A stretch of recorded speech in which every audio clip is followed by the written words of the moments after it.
वो अल्लाह ही तो है जिसने तुमको एक शख्स से पैदा किया और उससे उसका जोड़ा बनाया ताकि उससे राहत हासिल करे।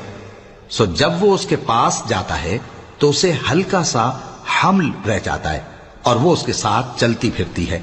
फिर जब वो बोझ महसूस करती है यानी बच्चा पेट में बड़ा होता है तो दोनों मियां बीवी अपने परवरदिगार अल्लाह से इल्तिजा करते हैं कि अगर तू हमें सही और सालिम बच्चा देगा तो हम तेरे शुक्रगुजार होंगे। फिर जब वो उनको सही और सालिम बच्चा देता है तो उस बच्चे में जो वो उनको देता है उसका शरीक मुकर्रर करते हैं। सो जो शिर्क वो करते हैं अल्लाह का रुतबा उससे बुलंद है। क्या वो ऐसों को शरीक बनाते हैं जो कुछ भी पैदा नहीं कर सकते और खुद पैदा किए जाते हैं और न उनकी मदद की ताकत रखते हैं और न अपनी ही मदद कर सकते हैं। और अगर तुम उनको सीधे रास्ते की तरफ बुलाओ तो तुम्हारा कहा न माने। तुम्हारे लिए बराबर है कि तुम उनको बुलाओ या चुप के हो रहो।